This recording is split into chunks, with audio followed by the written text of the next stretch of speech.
ॐ अज्ञानतिमिरान्धस्य ज्ञानञ्जनशलाकया चक्षुरुन्मिलितं येन तस्मै श्रीगुरुवे नमः।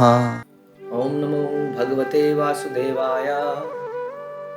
ॐ नमो भगवते वासुदेवाय।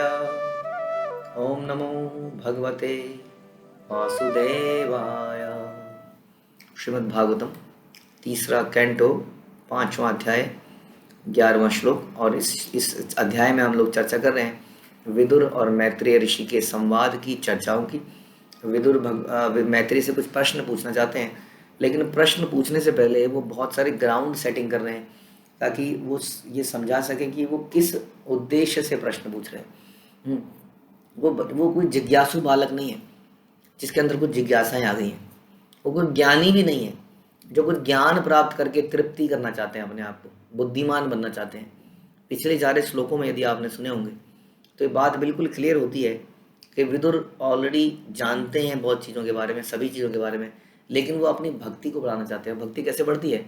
जब हम भक्तों के मुख से सुनते हैं, क्योंकि उनकी श्रद्धा उनके हृदय से हमारे हृदय में ट्रांसफर होती है। इसलिए हम लोग संतों के मुख से सुनना चाहते हैं, ऑल्दो हमने कई बार सुन रखा हो। तो इसलिए विदुर भी मैत्रेय ऋषि से प्रश्न पूछते हैं और प्रश्नों में क्लैरिटी करते हैं कि what he is expecting from Maitreya ऋषि।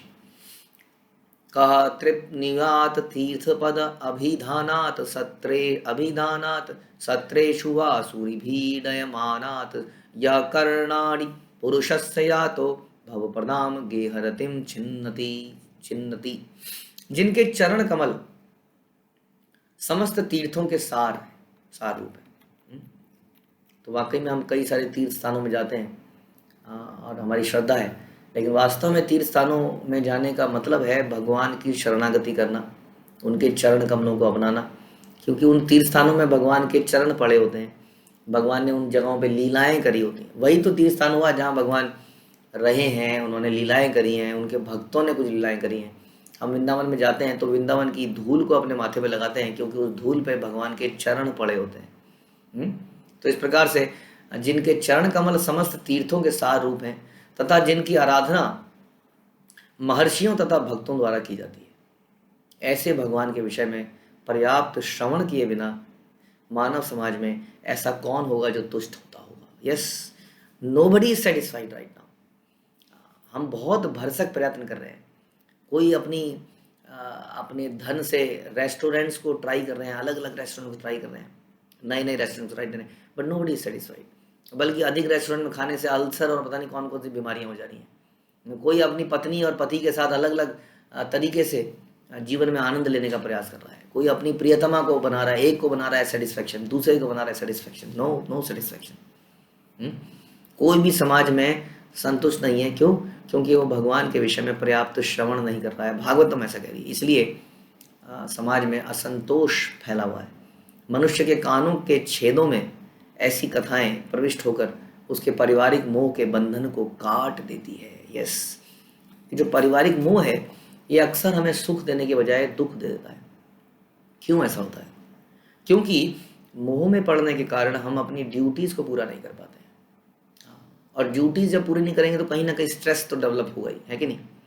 जब ऑफिस में भी किसी कारण से हमें मोह हो गया, हम नहीं कर पाए, कोई मैच था, क्रिकेट का मैच, फाइनल मैच था, हमें घर में देखने का मन था, लेकिन ऑफिस में जाना भी ज़रूरी था, लेकिन हम मन से जीत नहीं पाए। घर में बैठ के हमने मैच को देखना की प्रेफरेंस करी, लेकिन अगले दिन बहुत बड़ा बवाल हुआ, कुछ एस्कलेशंस हो गई, बड़ी डांट पड़ गई, बड़ी मुसीबत हो गई, स्ट्रेस हो गया। क्योंकि कहीं ना कहीं जब भी हम अपनी ड्यूटी को पूरा ना करेंगे और मोह के कारण कुछ और कार्य कर देंगे तो प्रारंभ में ऐसा लगेगा कि आनंद आ रहा है, लेकिन अल्टीमेटली उसका रिजल्ट क्या होगा? उसका रिजल्ट होगा दुख। इसलिए मोह हमें गलत काम करने पर मजबूर करता है। जैसे कि हमने देखा, धृतराष्ट्र अपने पुत्र को सही समय पर टोक नहीं पाए मोह के कारण, इसलिए बाद में बहुत बड़ा दुख आया हमारे जीवन में। तो पारिवारिक मोह उस मोह को कहते हैं जब हम अपनी ड्यूटीज को भूल जाएं, तब वो मोह है। नहीं तो परिवार को चलाने में कोई समस्या नहीं। ऐसा नहीं कि बता रहे हैं कि परिवार बनाना ही क्यों है। ऐसा होता तो भगवान गीता का ज्ञान अर्जुन को ना देते, जो कि पारिवारिक व्यक्ति था। इसका मतलब यह है कि परिवार चलाते हुए आपको अपनी ड्यूटीज को, अपने कर्तव्यों को और भगवान के प्रति जो हमारा समर्पण है उसको नहीं भूलना है। लेकिन ऐसा कब होता है? जब भगवान की कथाएं हमारे कानों में नहीं पड़ती हैं तो क्या होता है? पारिवारिक मोह बढ़ जाता है और ज़्यादा व्यक्ति घृणित कार्य करने लगता है, ईश्वर से विहीन हो जाता है टोटली। परिवार हमेशा इसलिए बनाए गए हैं ताकि भक्ति को साथ में किया जा सके, क्योंकि भक्ति के लिए संघ की आवश्यकता होती है, और पति और पत्नी एक ऐसा अद्भुत संघ बन जाते हैं जो साथ में भक्ति योग करें। पति पत्नी का साथ में आने का पर्पस शारीरिक संबंध बनाना नहीं है, ये मैटीरियल अटैचमेंट नहीं है। इसका पर्पस ये है कि पत्नी पति को सहयोग करे भक्ति के कार्यों में, और पति पत्नी को सहयोग करे भक्ति के कार्य में। इसीलिए दोनों का विवाह किया जाता है वास्तव में, और इसीलिए अग्नि के समक्ष यज्ञ, देवताओं को बुलाया जा रहा है, भगवान विष्णु को स्थापित किया जा रहा है, तब जाके विवाह यज्ञ हो रहा है। अदरवाइज तो आजकल के विवाह की तरह होता ना कि court marriage and then meet in after the marriage sometimes in the court for divorce. तो हमारे विवाह कोर्ट में नहीं होते हैं, हमारे विवाह कहाँ होते हैं? अग्नि और देवताओं और मंत्रों के समक्ष होते हैं, क्योंकि उसका विशेष पर्पस होता है, उसका पर्पस हनीमून में जाना नहीं होता है। तो ये बता रहे हैं यहाँ पर कि यदि भगवान की कथाएं कानों में नहीं जाती हैं तो ऐसा हो जाता है, अगर कानों में, यहाँ बता रहे हैं कि जब ये कानों में जाती हैं तो ये मोह समाप्त होता है और दोनों को रियलाइज होता है, पति पत्नी को या परिवार को, बच्चों को, कि we are here for serving Krishna together, this is the purpose of marriage. इसलिए भगवान की कथाएं ये पैदा करती हैं। कृष्ण कथा पर बात कह रहे हैं संसार के सभी लोगों के लिए एकमात्र औषधि है, ओनली मेडिसिन, क्योंकि यह मनुष्य को आत्मा की शुद्ध चेतना में स्थित कर सकती है। आत्मा की शुद्ध चेतना में, ये जो हम सुनते हैं भगवान के बारे में, तो हम सुनते हैं कि भगवान का एक आध्यात्मिक जगत है, वहाँ हमें जाना है, तो हम अपनी आइडेंटिटी के क्लोज जाते हैं, विच इज़ आत्मा। हाँ, नहीं तो हम शरीर को ही मानते हुए जीते हैं। चैतन्य महाप्रभु की संस्कृति के अनुसार विश्व भर में कृष्ण कथा का प्रचार करना सबसे बड़ा धर्म का काम है, और संसार के समस्त विवेकवान नर नारी श्री चैतन्य महाप्रभु द्वारा चलाए गए इस महान आंदोलन में सम्मिलित हो सकते हैं। यस, सभी को ये कार्य करना चाहिए, क्योंकि सबसे बड़ा धर्म का काम यही है, क्योंकि इससे क्या होता है? हम अपनी असली आइडेंटिटी को प्राप्त करते हैं, राइट? और जब असली आइडेंटिटी को प्राप्त करते हैं तो सही काम करते हैं। आपने कथा सुनी है ना कि वो सियार एक नील की बाल्टी में गिर गया, नीला हो गया, लोगों ने उसको जंगल का राजा मान लिया, शेर ने भी बलिया ये तो कुछ अद्भुत चीज़ है, पता नहीं क्या चीज़ है ये। और एक दिन जब उसने भी सोचा कि मैं राजा बन गया हूँ, और वो राजा का काम करने लगा, जबकि वो एलिजिबल नहीं था राजा बनने के लिए। और जब बारिश आई तो सब धुल गया, तब उसकी जो पिटाई हुई, अबे तू ले थपाड़ थपाड़। तो हम लोग जब अपनी आइडेंटिटी भूल के कुछ काम करते हैं तो बहुत गलतियाँ करते हैं। अक्सर हम अपनी आइडेंटिटी भूल के कि हम कृष्ण के नित्य दास हैं, मालिक राजा बनने के प्रयास करते हैं, जैसे होशियार बनने लगा। लेकिन समय आने पर समय की बारिश इस रंग को उतार देती है और हमारी खूब पिटाई होती है। इसलिए बेहतर यह है कि हम इस ओरिजिनल स्थिति में बने रहें। इसके लिए कृष्ण कथा सुनना आवश्यक है। मुनि विवक्षु भगवत गुणानाम सखापि ते भारत माह कृष्ण यस्मिन् तृणा ग्राम्य सुखानुवादे मति गृहता नुहरे कथायाम। आपके मित्र महर्षि कृष्ण द्वैपायन व्यास पहले ही अपने महान ग्रंथ महाभारत में भगवान के दिव्य गुणों का वर्णन कर चुके हैं, किंतु इसका सारा उद्देश्य सामान्य जन का ध्यान लौकिक कथाओं को सुनने के प्रति उनके प्रबल आकर्षण के माध्यम से कृष्ण कथा की ओर आकर्षण करना है। यस, बता रहे हैं कि महाभारत जैसे ग्रंथ जब लिखे जा रहे हैं तो उसका मुख्य उद्देश्य ये है कि कृष्ण की कथाओं को सुनने के लिए अट्रैक्शन, रुचि पैदा हो। लेकिन हमारा मन जो है मसालों में पड़ता है, इसलिए कई बार करेला, बैगन जैसी सब्जियों को मसाले में लिपा के बनाया जाता है कि नहीं? अब करेले को बनाने के लिए कई बार उसमें आमी डाली जाती है, बहुत बढ़िया मसाले, तो उसमें खटास पैदा होती है, तब आदमी को करेला भी अच्छा लगने लगता है।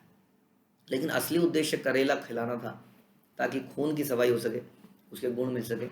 तो इस बार कई बार ऐसे ही सब्जियों में मसाले खूब डाले जाते हैं, हाँ, लेकिन अल्टीमेट पर्पस कुछ और है, ताकि बच्चों का, कईयों का जो गुणग्राही नहीं है वो मसाला ग्राही है, तो मसाले के चक्कर में वो असली चीज़ खा जाएं। उसी तरह से महाभारत में बहुत सारा मसाला है, हाँ, कई सारे मसाले हैं उसके अंदर, इसीलिए ये सीरियल बड़े फेमस भी हो जाते हैं। लेकिन इसके अंदर जो मुख्य उद्देश्य है वो है भगवान की कथाओं को सुनने के लिए। इसके अंदर भगवत गीता जो उसके अंदर डाली गई, वो बड़ा इम्पोर्टेंट प्रसंग है। उसके अंदर जो पांडवों का कृष्ण के साथ संवाद है, व्यवहार है, वो बड़ा इम्पोर्टेंट है। तो उसके अंदर कृष्ण हैं, लेकिन मसालों में घिरे हुए हैं। लेकिन भागवत में कोई मसाला नहीं है। भागवत एक एक ऐसी सब्जी है जो कई सब्जियां ऐसी है ना जो बिना मसाले के ही बहुत पसंद आ जाती है, बहुत मज़ा आता है खाने को। अब अलग अलग टेस्ट है सबका, तो उसके बारे में तो क्या बताएं।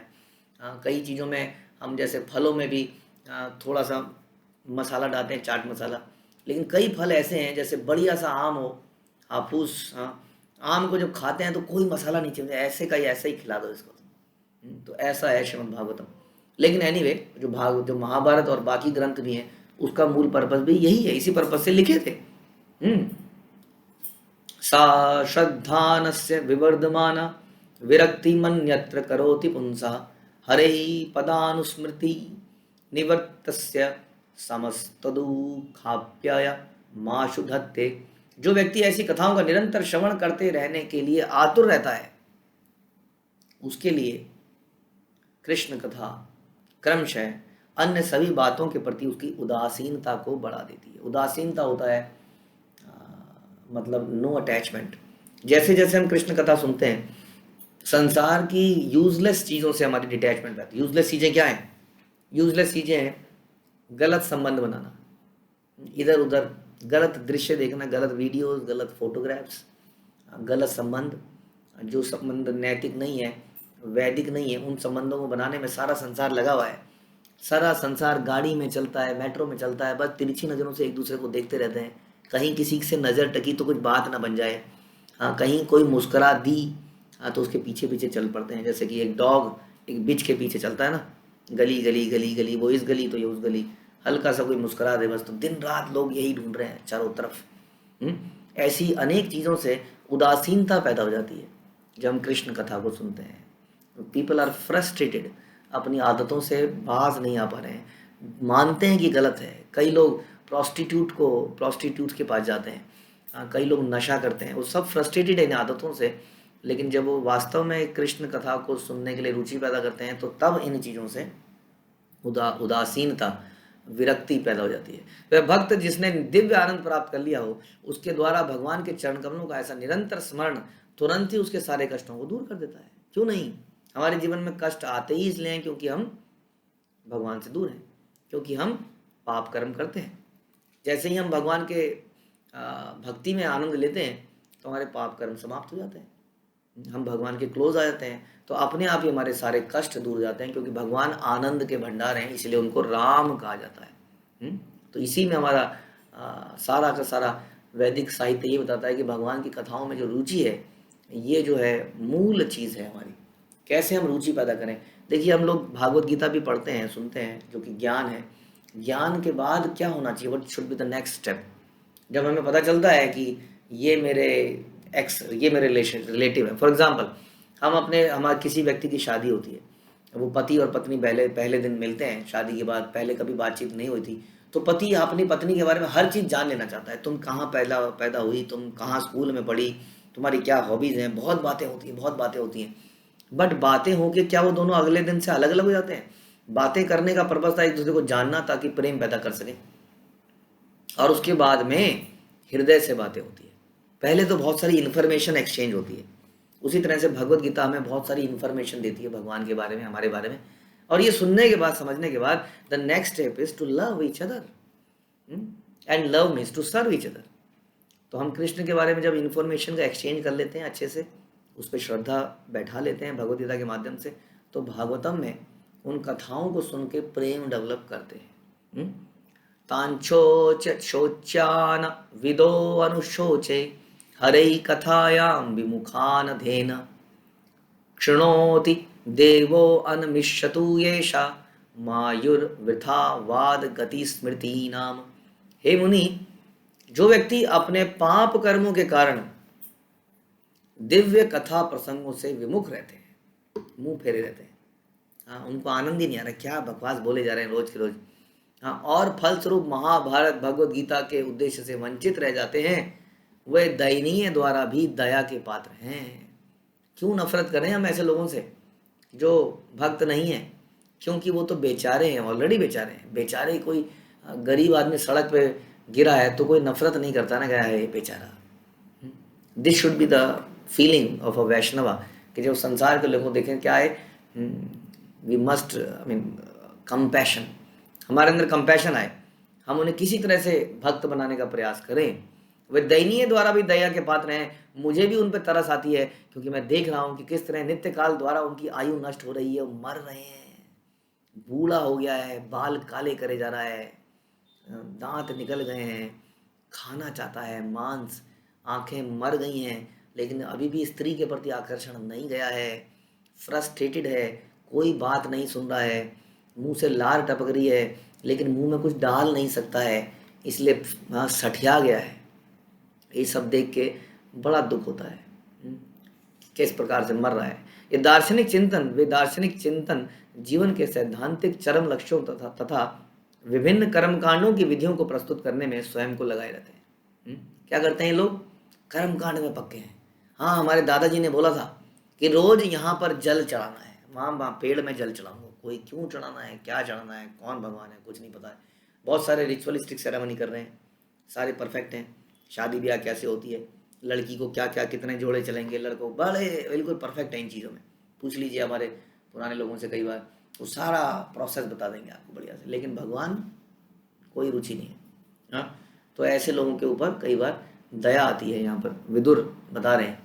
इसलिए कुछ ऐसा बोलिए कि ऐसे लोगों का भी उद्धार हो सके, उनकी भगवान के प्रति रुचि। इसलिए चैतन्य महाप्रभु ने नगर संकीर्तन कराए, प्रसाद बंटवाने का काम कराया, ताकि ऐसे लोगों के भी कुछ उद्धार हो सके जो अत्यंत दयनीय स्थिति में है। और हम लोग गुरु परंपरा की कृपा से, हमारा इसमें कोई योगदान नहीं है, गुरु परंपरा की कृपा से हम लोग बड़े ही लकी हैं एक्चुअली में, जो इस प्रोसेस में जुड़ गए हैं। लेकिन केवल इससे प्रसन्न होने की बात नहीं है, हम जुड़ने के बाद हमें क्या करना है, अब हमें दूसरों को भी इसमें समहाउ जोड़ना है, और इससे भगवान बड़े प्रसन्न होते हैं। तो आइए कथा को सुने और कथा को सुनाएं। हरे कृष्णा। श्रील प्रभुपाद की जय। ग्रंथराज श्रीमद् भागवतम की जय।